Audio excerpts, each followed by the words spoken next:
Mas Deus demonstra seu amor por nós. Cristo morreu em nosso favor quando ainda éramos o quê? Pecadores. Romanos capítulo 8.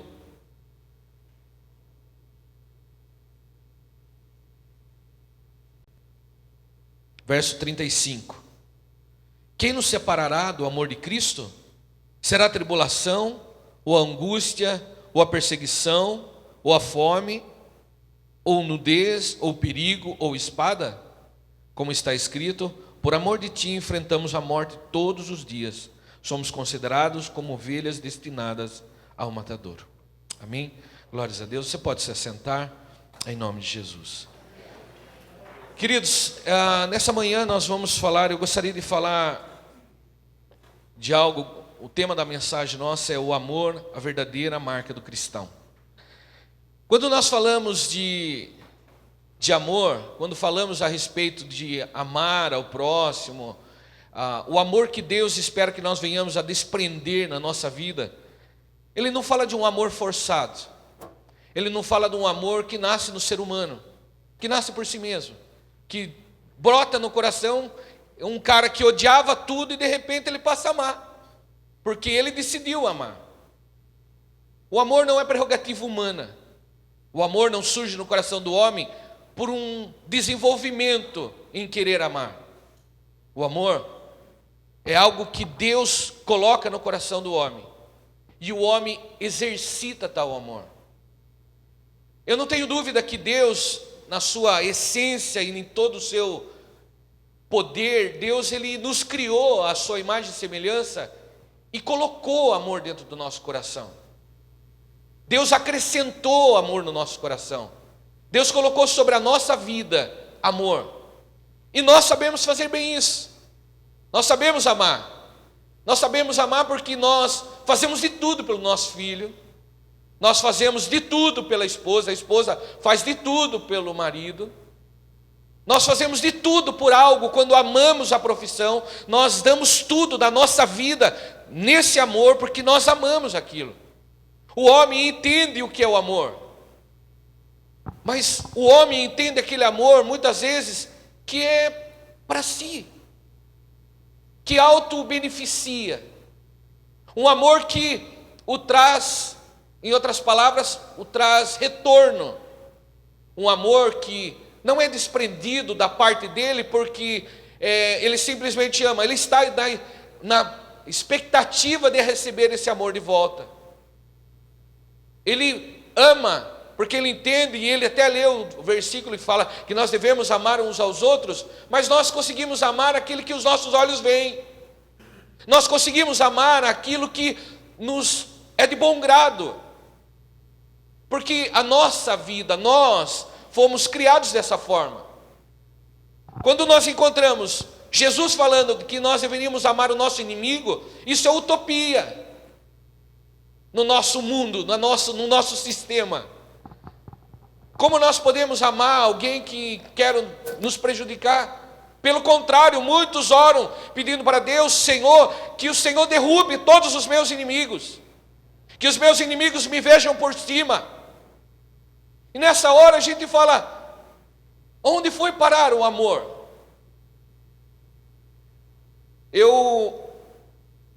Ultimamente a gente vê muitos falando sobre amor. Só que eu me preocupo que muito desses amor que tem sido pregado é um amor interesseiro. Eu falo muito a respeito disso na nossa comunidade, na nossa igreja, que Deus ele pesa até mesmo o nosso amor. Deus ele pesa o nosso coração da maneira que amamos, da maneira que nós fazemos as coisas. Deus ele pesa toda vez que nós fazemos com amor alguma coisa. Deus até mesmo isso pesa. Mas será que ele não está fazendo para benefício próprio? Mas algumas pessoas podem falar, mas calma aí, pastor, o que é importante mesmo é eu servir a Deus e amar aquele que eu consigo, porque afinal de contas eu também sou ser humano, não vou conseguir amar todo mundo, não tem como.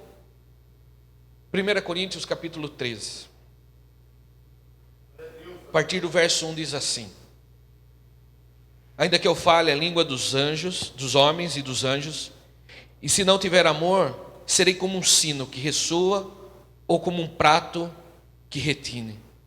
Ainda que eu tenha o dom de profecia e saiba todos os mistérios, todo o conhecimento e tenha fé, capaz de mover montanhas, se eu não tiver amor, nada serei. Ainda que eu dê aos pobres tudo o que possuo e entregue o meu corpo para ser queimado, e se não tiver amor, nada nisso me valerá.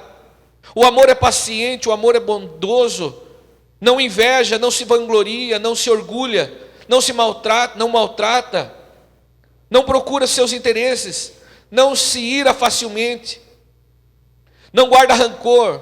O amor não se alegra com a injustiça, mas se alegra com a verdade. Tudo sofre, tudo crê, tudo espera, tudo suporta. O amor nunca perece, mas as profecias desaparecerão, as línguas cessarão e o conhecimento passará. Pois em parte conhecemos e em parte profetizamos. Quando, porém, vier o que é perfeito, e o que é imperfeito desaparecerá. Quando eu era menino, falava como menino. Quando pensava como menino e raciocinava como menino. Quando me tornei homem, deixei para trás as coisas de menino. Agora, pois, vemos apenas um reflexo, obscuro como um espelho. Mas então veremos face a face. Agora conheço em parte, então conhecerei plenamente, da mesma forma como sou plenamente conhecido. Assim permanecem agora esses três: a fé, a esperança e o amor. O amor é deles, porém é o amor. O maior deles, porém, é o amor. Queridos, você entendeu o que o apóstolo Paulo disse aqui ou não? Será que nós conseguimos mensurar ou medir o que o apóstolo Paulo está falando? O apóstolo Paulo está falando o seguinte para os cristãos de Corinto: você pode ter dom, você pode ser uma boa pessoa, você pode ter o dom da palavra, você pode ter um monte de coisa. Você pode ser uma pessoa piedosa que faz pelos pobres e ajuda os pobres. Você pode fazer todas as coisas, você pode até mesmo colocar o seu corpo para ser queimado. Mas se tudo isso não tiver amor, absolutamente nada vale. Eu sempre comento na nossa igreja, na comunidade, eu falo o seguinte, olha, irmãos, como pastor, esse cuidado de muitas vezes falar e não ser. A gente vê tantas pessoas usando, falando a respeito de dízimo e oferta de uma maneira tão absurda. Eu sempre falo para a igreja, falo o seguinte: o dia que nós precisarmos entregar dízimo e oferta por obrigação, é melhor que nós não fique. Eu já cheguei a orar e falar para os irmãos: olha, pegue na sua mão o envelope, isso, aquilo, mas se você for para trazer por alegria, amém. Se não for, guarde ele. Não traga, porque a igreja precisa, mas o Senhor não aceita. E mais, a palavra de Deus fala o seguinte: se você tem algo contra teu irmão e você lembrar disso na hora da oferta, e se você não estiver disposto a aceitar, não traga, porque Deus não vai aceitar a sua oferta. A igreja pode aceitar porque a igreja tem seus projetos, a igreja pode fazer muitas coisas porque acredita e precisa pagar contas e contas absurdas, mas o Senhor não vai receber. Aqui o que o texto está dizendo, o apóstolo Paulo está dizendo o seguinte: você pode cantar bem, você pode pregar bem, você pode anunciar, você pode ser um profeta, você pode ser o que for, mas se o Senhor pesar a minha vida e o teu coração e não for encontrado amor, nada vale, é apenas um sino ressoando. Você sabe o que é isso? É nos encontrarmos reprovados diante de Deus. Isso é o Senhor olhar para nós e falar: eu estou pesando no teu coração, você não está fazendo com amor. O apóstolo Paulo aqui, ele fala a respeito de três aspectos, e eu gostaria de falar rapidamente a respeito desses três aspectos. Em primeiro lugar, o apóstolo Paulo fala a respeito da superioridade do amor, ou como o amor é superior a todas as coisas. Depois de tratar dos dons espirituais, Paulo aborda o caminho sobre modo excelente. Ele fala da superioridade do amor sobre os dons espirituais, que caracteriza a verdade espiritual, que é o amor e não os dons. Ninguém impressiona Deus com o seu dom. Ninguém, guarde isso, irmãos. Ninguém impressiona Deus com o seu dom. Olhe, Deus, como eu estou fazendo bonitinho para o Senhor. Está vendo? Acha graça, Deus. Que o Senhor veja o quanto eu estou. Está vendo minha labuta, o quanto eu estou. Esse não é o apreço, não é o que Deus tem buscado de nós. O nosso trabalho é aceito diante do Senhor, tudo aquilo que nós fazemos só tem algum sentido quando fazemos com amor. Mas falar de amor hoje parece que é falar de algo um pouco conturbado de pensamento. Quando a gente fala de amor, alguns falam enfaticamente que amor é sentimento. Não, amor é o sentimento. Eu não sinto em amar. Como que eu vou amar se eu não sinto? Engano seu, irmãos.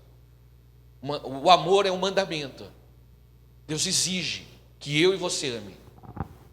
Ele não dá uma sugestão para nós. Ele não dá um conselho, você deveria amar. Sabe por que muitas coisas da nossa vida não fluem da maneira que Deus realmente deseja que fluísse? Sabe por que muitas vezes nós ficamos patinando no lugar e não entendemos e falamos, mas eu estou indo na igreja, eu estou buscando. Porque Deus pesa corações. Deus pesa a motivação pelo qual nós levantamos para vir ao lugar.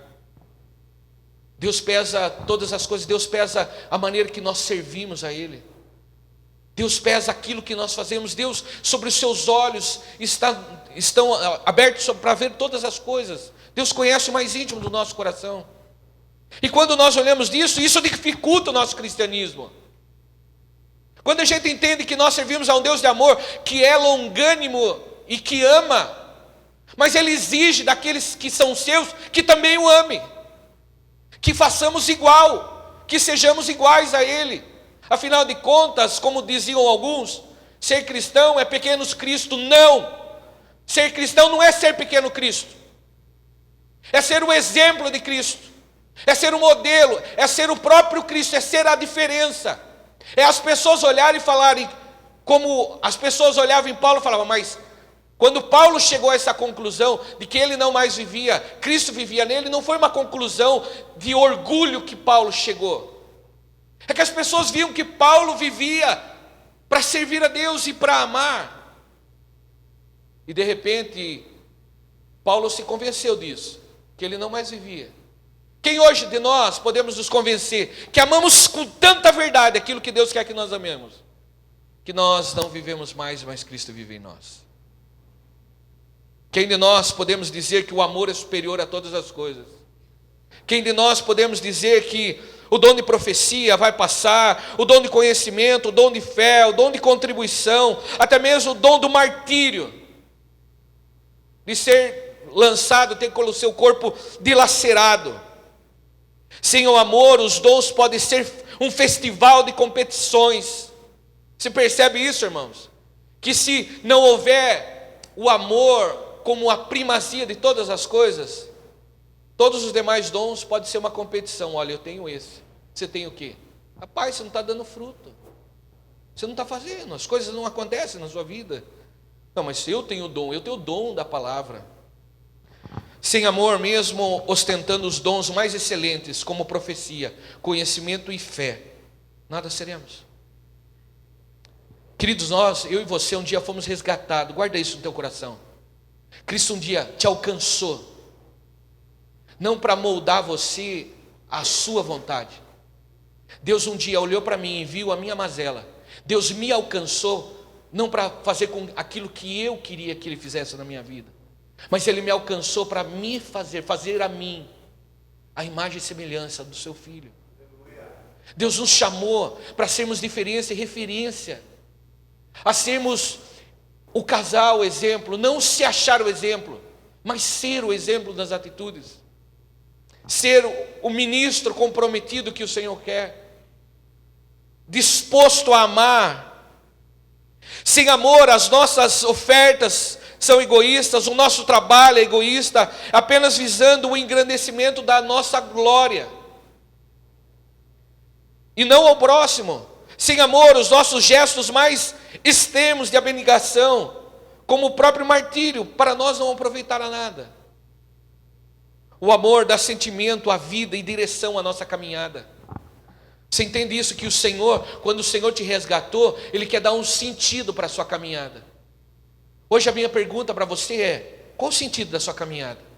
Deus te trouxe nesse mundo para qual sentido? O que Deus conta com isso? O que Deus espera disso? Você já parou para pensar nisso, irmãos? O que Deus preparou para a sua vida? Será que eu não estou anulando aquilo que Deus preparou para a minha vida? Será que eu não estou jogando fora, estou tratando como lixo aquilo que Deus tratou e me chamou? A primeira coisa que pelo qual Deus nos chamou, é para que sejamos verdadeiramente adoradores. E só existe uma forma de ser adorador: é quando entendemos o seu amor e passamos a amar. É inconcebível nos dias de hoje uma igreja, nós continuarmos desejamos a amar e a servir a Jesus e atravessando a rua, porque nós não vamos com a fachada de fulano. É inconcebível na vida cristã, não estou dizendo dentro da igreja, nós dizemos que amamos ao Senhor e não conseguimos olhar nos olhos de alguém porque nós temos algo contra Ele. Inconcebível. É inconcebível dizermos que somos cristãos, lavados e remidos pelo sangue do Cordeiro, e adorarmos ao Senhor, e glorificarmos ao Senhor, e na primeira oportunidade que nós temos, a gente despreza alguém que está precisando da nossa ajuda. Mas isso não é preocupação minha, isso é preocupação do pastor. O pastor que tem que ver isso. Afinal de contas, Deus chamou ele, não chamou você. Engano mais uma vez, Deus também te chamou. O Senhor não colocou o peso de todo o trabalho sobre as costas do pastor e dos auxiliares para tocar aqui. Deus colocou sobre a minha vida, sobre a sua vida, a responsabilidade de ir e fazer a diferença. Mas como nós vamos fazer a diferença se nós entendermos o que é o amor? Se não entendermos, isso nunca vai acontecer na nossa vida. O amor é a maior das virtudes, o maior dos mandamentos, o cumprimento da lei de Deus. O amor é maior do que a evidência de maturidade espiritual. Nós muitas vezes queremos demonstrar o quão maduros somos na fé. Não, eu sou uma pessoa madura na fé. Eu já faz anos que... O que dita o quão maduro quanto você é na fé não é os anos que eu e você estamos na igreja. Alguns de nós nos acabamos. Eu tenho 20 anos de igreja. Eu estou joia. Se Deus pudesse medir os seus 20 anos com aquilo que você ama, aí Ele ia dizer para nós o quão maduros somos na fé. O amor é a evidência da maturidade espiritual, a mais eloquência, a comprovação do discipulado e a garantia mais sólida da genuína conversão. Essa é o ponto. Quando nós entendemos isso, que essas são as virtudes do amor, e nós podemos descrever como virtudes do amor. O amor, ele é o conhecimento, é conhecido por aquilo que ele é. O amor é paciente, é benigno, ele suporta. O amor, ele não arde em ciúmes, ele não se ufana, ele não se ensoberbece, ele não se conduz inconvenientemente, ele não procura os seus próprios interesses, ele não ressente com o mal, ele não se alegra com a injustiça. O amor, ele regozija-se com a verdade. Queridos, uma coisa que nós precisamos desesperadamente é nos regozijar com a verdade. A verdade de Cristo tem sido pregada todos os dias. Ou é aqui, ou é outra igreja, ou outro lugar tem sido ministrado a palavra, e nós precisamos nos regozijar com a verdade. Sabe por quê? Porque eu quero falar mais uma coisa para você. Nessa vida, nós estamos de passagem.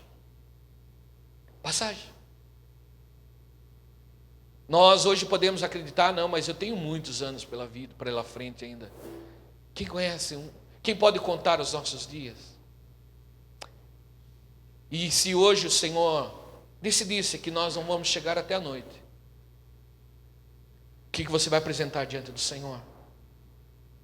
O que vamos apresentar diante do Senhor? O amor também é conhecido por aquilo que ele é capaz de enfrentar. Uma jornada de vida, o amor, ele tudo sofre. Sabe, querido, domingo passado eu falei, o tema da nossa igreja foi sobre: no mundo tereis aflições. Foi esse exatamente o tema. No mundo tereis aflições. E eu queria fazer uma pequena reflexão com você a respeito do que é aflição. O Senhor não falou para nós que no mundo nós teríamos algumas dificuldades. Ele não falou, no mundo você vai ter alguns probleminhas, alguns percalços, que vai fugir da sua agenda. Mas no mundo vocês vão ter aflições. O termo no original aflição, afliopse, que quer dizer a ponto de morte, dor sem igual. O próprio Senhor, Ele diz: filho, no mundo vocês vão ter essas aflições, vocês vão passar por algumas situações de que vocês vão estar se sentindo a ponto de morte, mas tem de bom ânimo, mas persevere. E o amor é exatamente isso. E eu quero que você compreenda tal coisa agora, irmãos. O que dentro da sua vida, o que na sua casa, quais são as dificuldades hoje que você tem passado e tem até mesmo questionado a Deus: Senhor, mas o porquê isso está acontecendo na minha vida? Sabe o porquê que Deus permite a aflição? Porque a aflição é a maneira mais eficaz de tratar de um coração duro. A aflição é a maneira mais eficaz de fazer de um coração de pedra um coração segundo aquilo que Deus quer. Sabe por que muitos caem pela vereda da aflição? Porque Deus tem plano e é uma demonstração. E toda vez que nós passamos por aflição, guarde isso. É mais uma vez que o Senhor está subiando no seu ouvido e está falando baixinho no seu ouvido, falando o seguinte: eu te amo. Compreenda o que eu quero trabalhar. Porque o cristianismo hoje que tem sido pintado se você viver para Jesus, vai ser uma alegria só. Vai ser um carnaval o ano inteiro. Vai ser confetes e coisas para cima que vai fazer. Aí você se depara com a aflição e fala: meu Deus do céu, eu não estou vivendo o cristianismo. Mas você pode falar para mim: pastor, mas como você pode falar de sofrimento? Eu vou falar de sofrimento, aí agora eu vou entrar para o Haiti. Eu tenho ao longo desses anos visto de perto o sofrimento momentâneo. Eu tenho visto de perto como nessa última viagem, no nosso orfanato, nós temos 2 crianças recém-nascidas de 9 meses. E nós fomos quando eu cheguei, ela estava ardendo em febre. E eu rodei quase 4 horas para encontrar uma tenda da Unicef.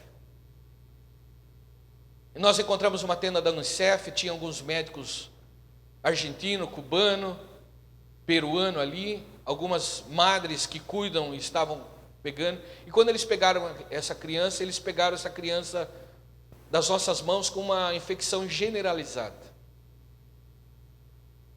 E essa criança chorava dia e noite, e o tutor do orfanato falava: pastor, eu não entendo por que está chorando.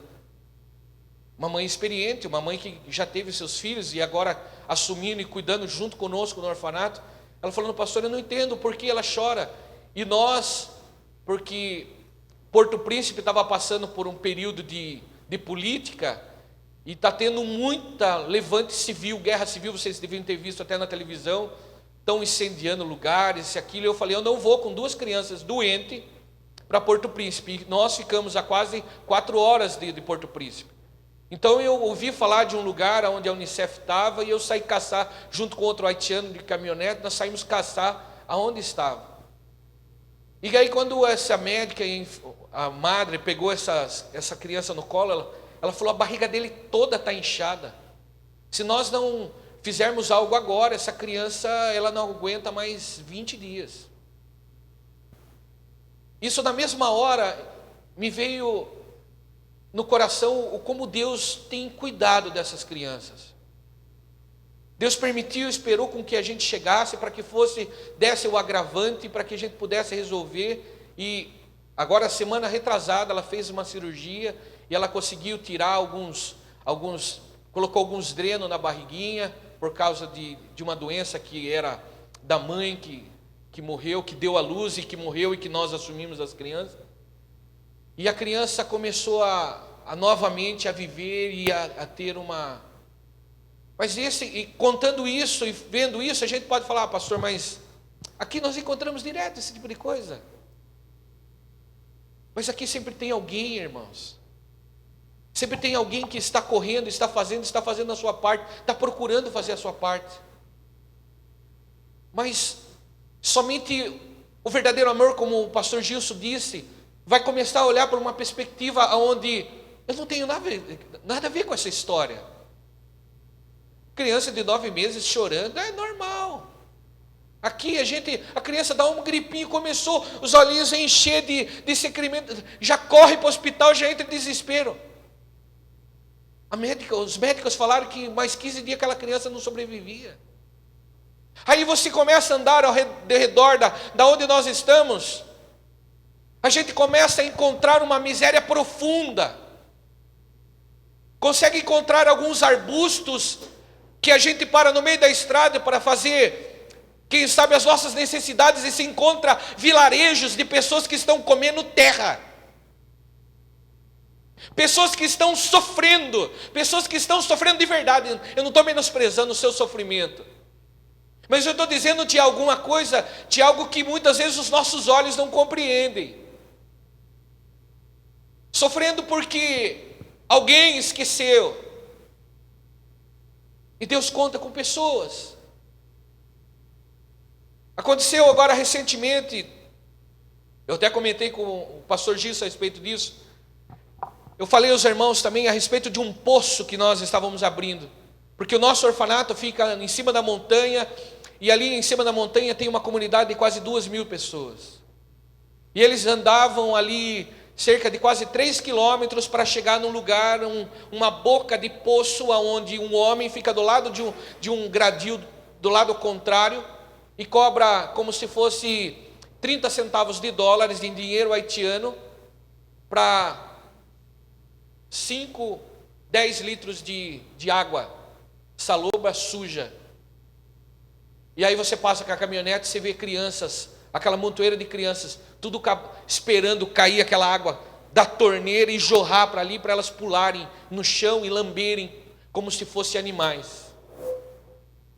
Aí Deus nos deu a oportunidade de chegar e falar: não, nós precisamos fazer alguma coisa. Fizemos um poço, o poço demorou quase 3 meses para ser feito, porque nós não tínhamos 12 mil dólares para furar o poço, que era o que uma empresa da República Dominicana cobrava. Nós pegamos, contratamos para fazer manual. A pessoa ficou quase 3 meses fazendo e furando e arrancando, e depois ficou mais quase 2 meses para sair aquela água toda suja. Hoje nós temos o nosso poço, a qual depois eu pedi para o Zé, a gente vai colocar o site. Eu gostaria que vocês entrassem no site para vocês verem. Nós atendemos só desde a abertura do poço, quando a gente oficializou comprando a bomba para ficar em cima, aquela bomba manual, nós já atendemos da comunidade lá mais de 1.400 pessoas que estão pegando água de graça. Mas não está pegando um copinho de água. Ah, mas pastor, puxa, água tem de sobra, o pastor Gilson tem uma água gelada aqui. Talvez isso não faz sentido para nós. Nós não sabemos o que é a dor da fome, não sabemos o que é a dor da sede. E quando a gente vê tudo isso, vemos crianças alegres, com baldes de água subindo aquela montanha, e ainda meio que titubeando, porque é crianças carregando isso, aquilo, e com um sorriso no rosto. Você fala: valeu a pena. Valeu a pena entender a vontade de Deus e abrir mão de algumas coisas. Aí nós recebemos uma notícia. O dono do poço de baixo, que cobrava, ameaçou de morte o nosso tutor, porque agora nós estávamos dando água de graça. Falou: se você não fechar esse poço, nós vamos envenenar esse poço e nós vamos matar você. Aí chega o pastor Alex com essa bomba para resolver. Desci que nem um foguete atrás desse homem, tete a tete, nariz ali com nariz, cara a cara. Falei: o que está acontecendo? Fizemos um acordo, chegamos num consenso. Depois de algumas semanas, até fiquei sabendo pelos nossos que a população desceu atrás dele a ameaçar ele, falando: se você tocar no nosso poço. Antigamente não tinha ninguém por nós, agora nós temos alguém por nós. E as palavras dele, vou reproduzir só a palavra deles: nós temos uma igreja brasileira cuidando por nós. Você sabe o que é isso, irmãos? Você sabe que o que você está fazendo quando chega aquele boleto que você está nos ajudando, as ofertas que, como o pastor Gilson falou, que você coloca aqui e manda para o Haiti, você está dando água para crianças tomarem, crianças que jamais vai poder chegar e estender a mão para você e falar, muito obrigado pelo aquilo que você fez. Mas você tem filho e você sabe como é. Imagine o teu filho pedindo algo para beber ou para comer, e você não tendo o que dar para eles, mas você está fazendo isso. O amor entende isso. Quando Cristo falou, olha, você pode ter todos os dons, mas se você não aprender a amar, você não vai ter o meu coração. Você pode tocar bonito, você vai embora e vai para sua casa e não entendeu o meu coração, ainda que você ache que entendeu o meu coração. Você serviu, você fez, ainda você não entendeu o meu coração. Porque somente o amor nos traz sensibilidade ao ouvido de ouvir a voz de Deus e cumprir aquilo que Deus quer que nós venhamos a fazer, não a missão que achamos que temos. E quando você faz isso, irmãos, isso nos dá força. Nos dá força no quê? Nessa última vez nós estávamos num lugar e fomos surpreendidos, 2 horas da manhã, vieram me correndo chamar o Philipson e o Paul, que são 2 haitianos e uma americana, vieram correndo me chamar lá no hotel, que a gente fica lá no hotelzinho, lá veio nos chamar, porque algo estava acontecendo lá na frente. Sabe o que estava acontecendo lá na frente? Tinha cerca de 80 sacerdotes do voodoo fazendo conjuros em direção ao meu quarto para tentar me matar. Fazendo trabalho, todo tipo de trabalho com uma bandeira brasileira, falando, nós não queremos esse brasileiro de volta. A nossa luta não é contra carne ou sangue, mas é principados e potestades, irmãos. Se imagina, você faz ideia de como a igreja aqui, a igreja trabalhando, a igreja fazendo, ela está fazendo a diferença no mundo espiritual. A princípio, na hora que eu vi aquilo, confesso para vocês, talvez tenha alguém mais corajoso que eu. Primeira vez, na hora que eu vi aqueles sacerdotes com animal queimando, aquela fedentina, me preocupou, mas na mesma hora o meu coração me encheu de autoridade e a certeza de que eu estou andando no caminho certo.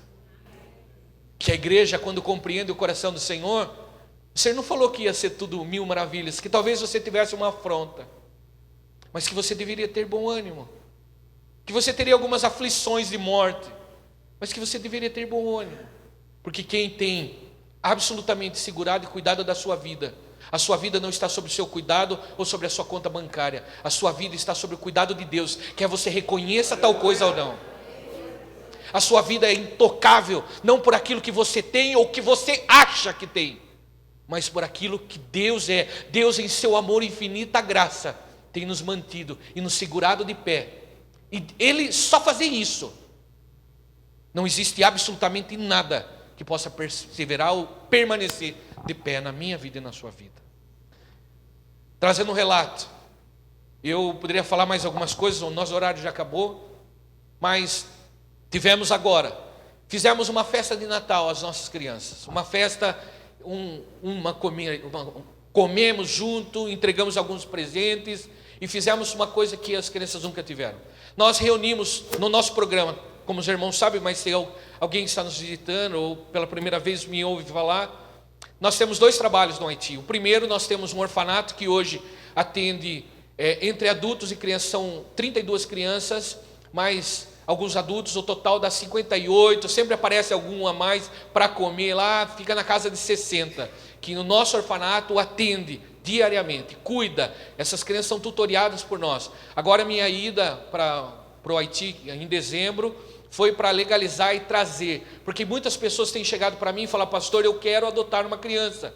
E esse orfanato agora, antigamente ele estava sob a responsabilidade de haitianos, agora está sobre a minha responsabilidade, está sobre o meu nome. Não está mais, eu até comento com a minha esposa, eu não tenho mais somente 4 filhos, eu tenho mais 50 que está sob o nosso cuidado, e é essa a nossa oração.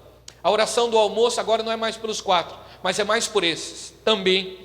Mas não somente o orfanato nosso, que tem pessoas, junto com os americanos que estão conosco, mas também temos um programa de alimentação num outro lugar, onde as crianças vão todos os dias, e elas ali tomam um café da manhã, almoçam e jantam ouvem da palavra de Deus. Sabe quem são essas crianças?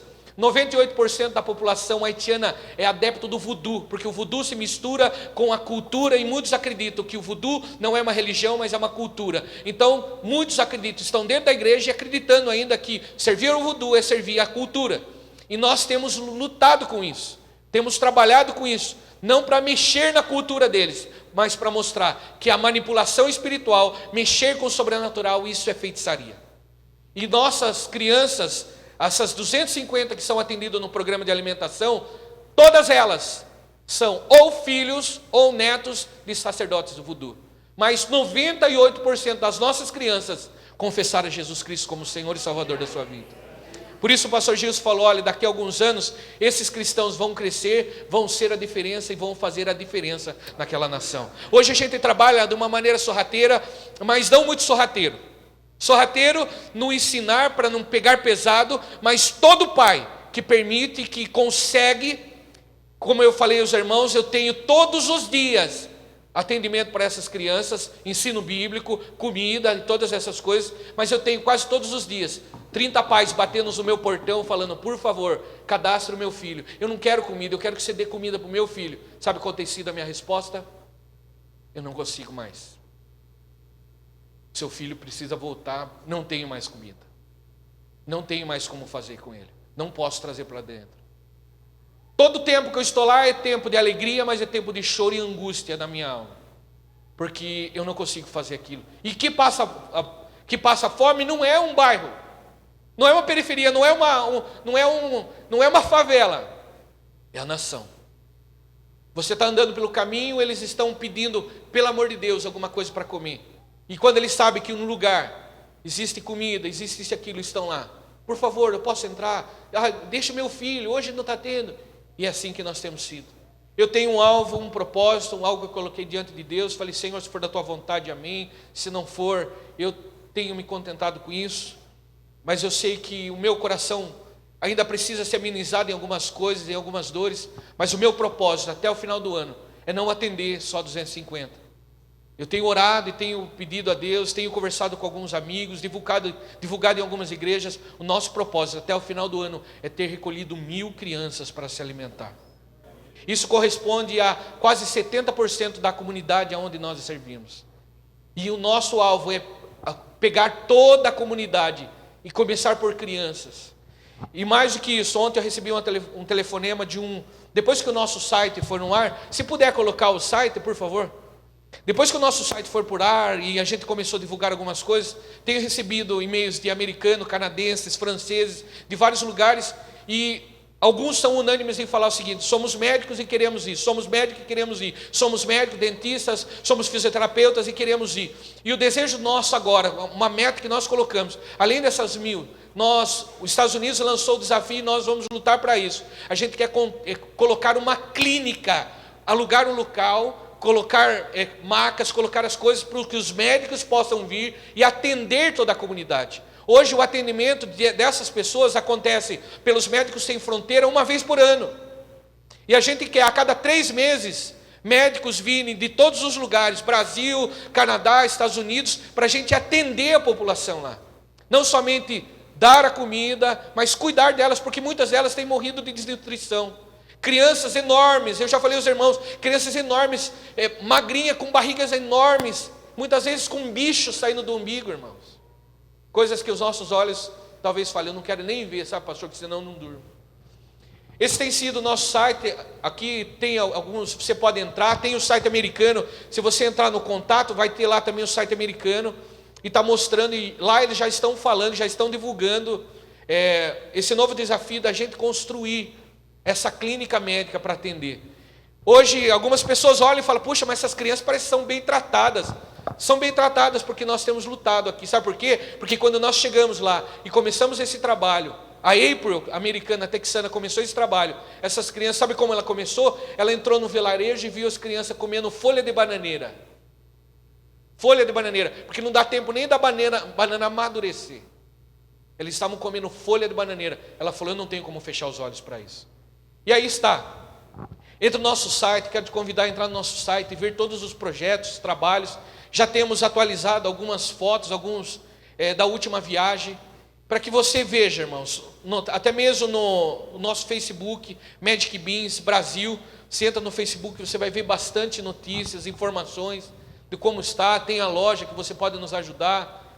Essa foi parte da última viagem que nós tivemos. Não, esse é o bem-vindo, mas essa é uma das nossas crianças, esse que estava, volta para mim por favor, essa criança, ele é o Cristiano, ele que estava com a infecção, toda a região estomacal, e nós cuidamos dele, e você olha para um rostinho desse, irmãos, você fala, meu Deus do céu, não tem como a gente deixar de fazer alguma coisa, sabendo que está nessa situação.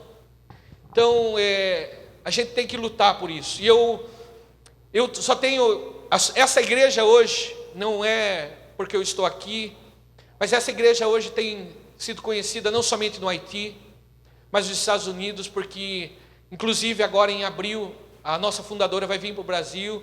Eu vou convidar para conversar com o pastor Gilson para ela vir, estar falando aqui a americana, texana, porque essa igreja é conhecida porque, para mim, talvez seja um pouco complicado o que eu vou falar, irmãos. A nossa igreja é uma comunidade pequena, mas o desafio nosso, ainda temos 180 pessoas, nós precisamos, a princípio, de 300 pessoas que adotaram essas crianças, mas 80% daquilo que nós já temos são vocês. Você sabe o que é isso, irmãos? 80% daquilo que está dando de ajuda para o Haiti são vocês. A minha igreja está com 25%. Embora seja uma igreja pequena e essa seja uma igreja bem maior, mas é isso. A minha vinda aqui não é somente para fazer um apelo para que vocês vão conosco, viajem conosco, continuem a nos ajudar, mas é também dizer muito obrigado por tudo que vocês têm feito. Obrigado, pastor Gilson, obrigado, pastora, por esse amor desprendido a esse trabalho, a pessoas esquecidas, crianças esquecidas. Nós talvez nos habituamos com os haitianos, está lotado de haitiano aqui. Sabe por que eles estão aqui? Porque é um desespero geral na nação, de não ter o que comer. Mas as crianças, o pouco delas, nós temos feito a diferença. E você tem feito a diferença. Você tem feito a diferença. Eu quero louvar a Deus pela vida de vocês, dizer muito obrigado, e que vocês continuem. Todo esse desafio de amor, eu posso dizer, sem medo de errar, essa igreja aprendeu o que é amar. Deus abençoe vocês, em nome de Jesus.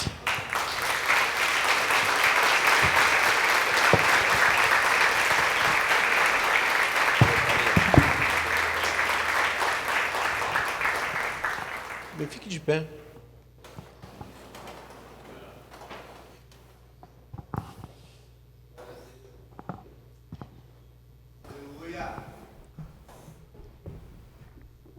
Coloque a mão na altura do teu coração, a gente já vai partir para o encerramento.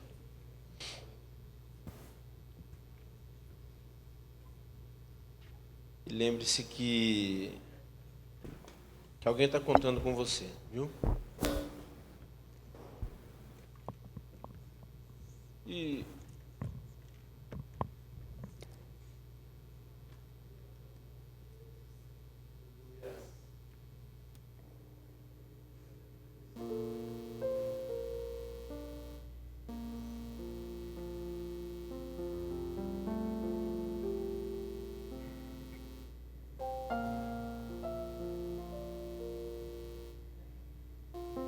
o segredo,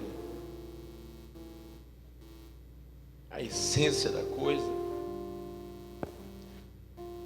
não é o quanto você está dando, é como você está fazendo.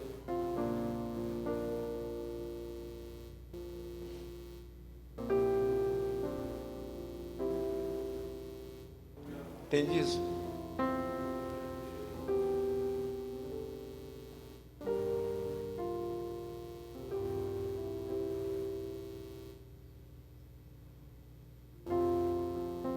Como você está fazendo. Então, continue fazendo com amor, com carinho. Não deixe que isso também é o seguinte, tem uma implicância espiritual muito grande.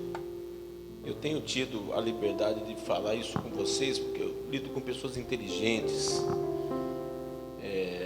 A implicância espiritual disso tudo que Satanás quer te impedir de fazer. Entende isso?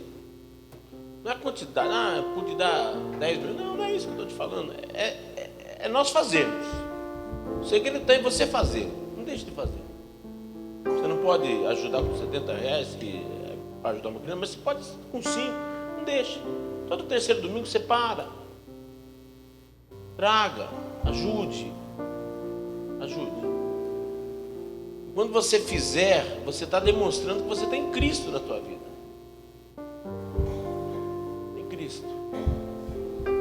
Quando a gente demonstra Cristo, a coisa vai com amor, sacou? Essa que é a engrenagem que move as coisas. É Cristo estar lá porque você está mandando Cristo lá. Esse é o segredo, é o detalhe da coisa. De repente, tem coisas que a gente ainda não experimentou na vida, né? Por mais experiências que a gente tenha, tem coisas que a gente ainda não experimentou. Tem vivências na vida que são particularidades. E vai vivendo isso dia após dia. Viu? A grande sacada da vida é a sabedoria. E a sabedoria, a gente demora para assimilar ela, né? Demora. Esses dias eu estava pensando, cara, se... Não que eu houvesse sido ruim, mas se eu tivesse a experiência que eu tenho hoje, com 20 anos, quando eu casei, nossa, é outra vida. Né? Porque há tempos na vida da gente que a gente só faz a coisa pela inteligência, entenda bem. E a inteligência é uma coisa que está dentro de nós, né? Com a inteligência nós podemos fazer, mas com a sabedoria a gente vai além da coisa, entendeu? E a sabedoria, ela vem de duas formas. Você pode adquirir conforme o passar dos anos, né? Você pode adquirir ouvindo. Porque o segredo da sabedoria é você saber que uma boa experiência para uma pessoa vai ser uma boa experiência para a tua vida. Aí você é sábio. E a inteligência nos leva muitas vezes a dar murro em ponta de faca. Passa anos sendo sofrendo, lutando. Não, porque, irmãos, a nossa cabeça é ruim, guarda isso. A essência é você pegar a sabedoria da palavra e aplicar na sua vida diária. Aí você vai colocar Jesus Cristo em todo momento da tua vida. E tudo isso é na base do amor. Quando nós entendermos isso, você vai ver, a tua vida vai adiantar pra caramba, entendeu? Fica pensando só que o teu jeito, viu? A gente não tem jeito. A gente tem um jeito ruim e um jeito bom. O jeito bom é ter Jesus na vida. O jeito ruim é ser inteligente, vai dando murro. Vai gritando, vai falando, vai esmurrando, vai cansando.